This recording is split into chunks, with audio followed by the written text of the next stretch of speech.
So DNF Duel has yet again dropped another character, and this time we're going to be talking about Monk. I saw the trailer, was really excited, but I wanted to do an animation deep dive on this and just kind of explain some thoughts that come to me when I see this kind of animation. Arc System Works has delivered a lot of strong animation in the past, still do to this day. I look up to them for a lot of their great camera work, angles, energy. So this is the new character Monk, and already I can tell he's this guy who's got a sense of, I don't know what you want to say, like a sense of holiness in him. We're going to give it a look and just see how, you know, Monk plays out. So without further ado, let's play the trailer and just give it a test. He appears to be a boxer too.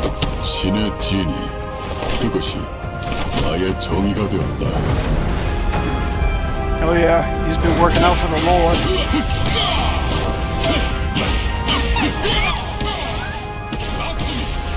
Alright. Nice mix up, got some air punches, air combos.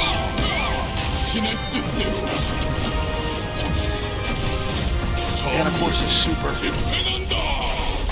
Holy light! Oh! 신이시여, 당신의 뜻을 행하매 흔들리지 않게 하소서. Amen, brother. Nice.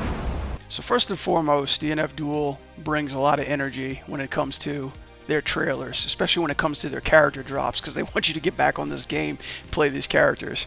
What I do miss above all anything is the theme song that they had for the original trailers. But I think it would be so much better and so much more awesome if they kept that kind of like the theme song. So anyway, on to the animation. One thing I noticed, like right from the back, like this is a classic bouncer, like or boxer pose, you know, like straight up fisticuffs. Really love the strong box that they're projecting with this guy. A lot of people don't really know that, like, you know, shape language overall on a character can really set the tone of who this character is about, what his personality is, and how he feels. Strong, immovable, steady, balanced, you know, a real powerhouse to be focused on. I mean, I have no complaints against the design. I think it's really fun. The jacket is a new thing. The jacket substitutes as a cape, but also, like, you know, uses a lot of extra animation that you have coming around with the coattails. The straps that are coming from his arms as well too is always a big thing to animate, especially in secondary animation too. So like, dude, like the one frame jab is a staple in animation. How we do like quick cuts, quick punches in order to get that attack out there sooner to make it feel light but still heavy. 1 or 2 frames and then follows up with a hop. I didn't even see it. A hoop. Hop, hoop. Whatever. Closest fist is like connected to his face right there. It's still giving off that nice square volume that we're looking at too. But not so sure how I feel about, well, I guess it's the big shoulders that's coming up. But it's nice to see that at least they're working on the shape of this jacket. This is a really nice transition right here. So like from nice profile shot, extreme close up, you see his eyes, to like next frame, you know, we got like the one-man punch right here. Classic staple, like anybody who comes to punch the camera is always going to lead with the face first and then followed by the fist as well. Slowly pull out to reveal Monk. And the great thing about this jacket is that, you know, you could basically solidify him in one super pose and then use all this nice secondary animation to give the feel that it's still alive and breathing in the shot. That's a lot of shit to move around too, like especially since this is a jacket too. So he's got the tailcoats that are here, also provided by the long sleeves that you got secondary wise, and then these straps that come back around there is that too.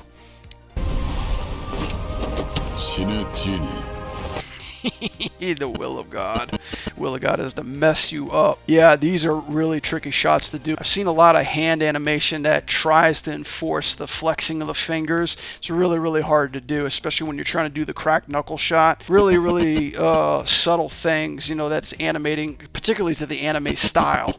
They'll have like maybe one stretched out, drawn frame of animation to save time and save money, and then you'll see the lips move or maybe like a secondary piece moving. And in this case, with this guy, when he's talking, the only thing that we really see right here is connecting to the hands, lips moving, the collar's moving. Again, that saves on time. I didn't even notice the scar until right now, man. He's got one of those Reinhardt scars. Interesting. Funny fact is, when I was animating Reinhardt in Overwatch, I always had like, you know, like a little twitched eye. So he had the scar on this one eye that was damaged, but then like I would always have him squinting just a little bit more.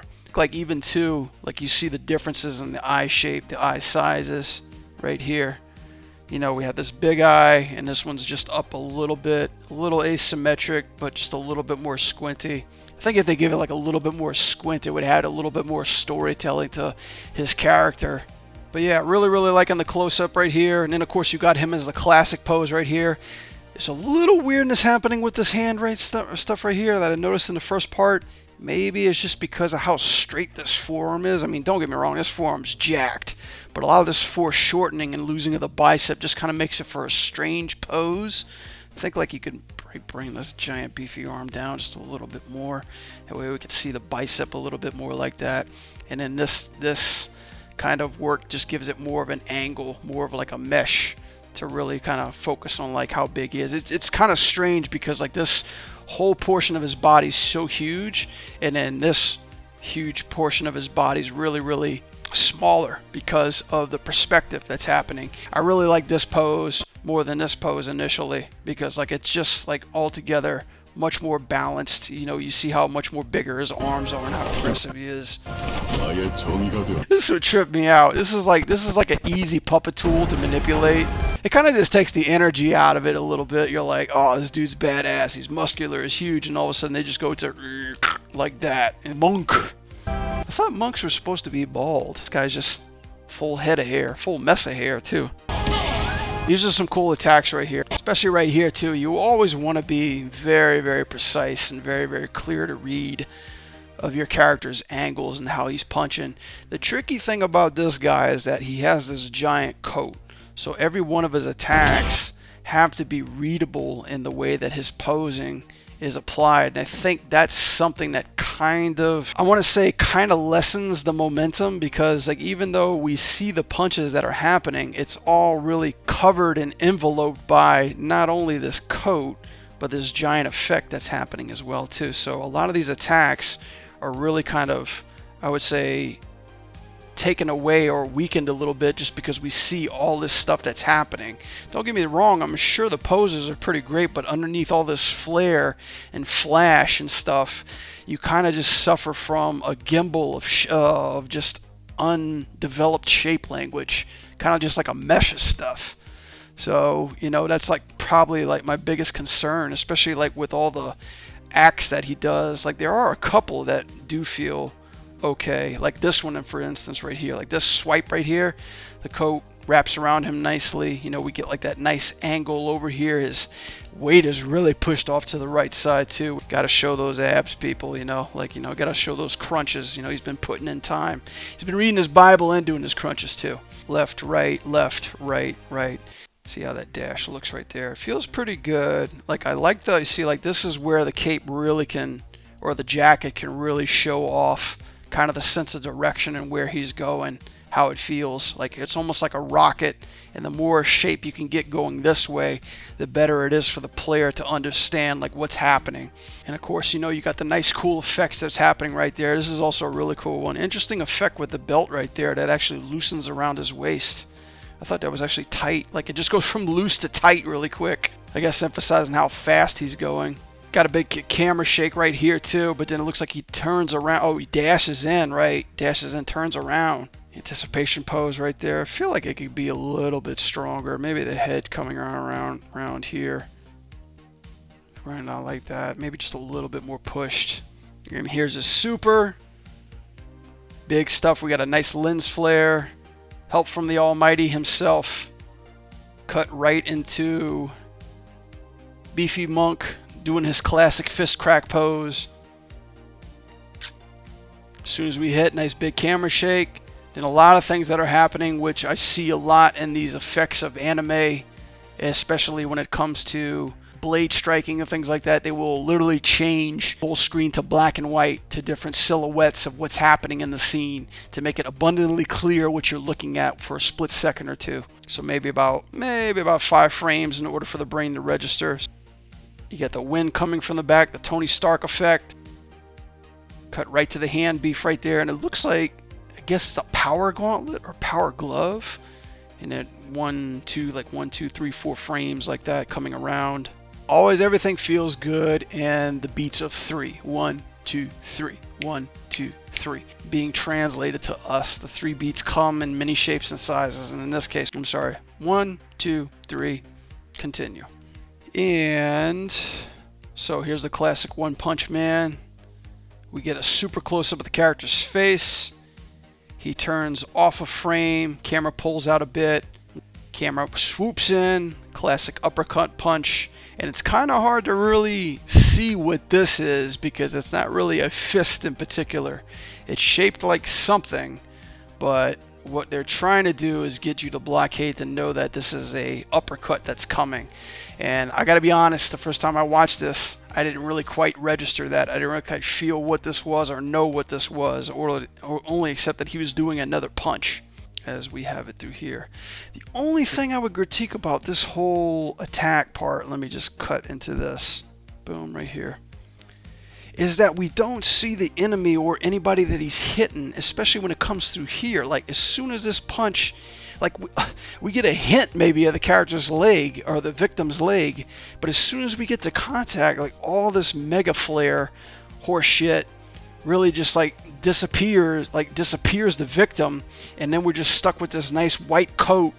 And I know there's a nice black and white transition right here, and I'm loving like all these flares and effects that are happening, and clearly we see the victim through here, but only just enough to actually know who's behind that.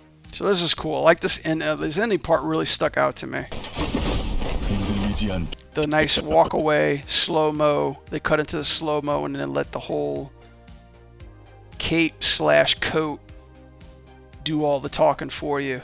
This is really, really tough shit to do. Like, especially right here. Like this stuff, making sure the wave is nice and readable.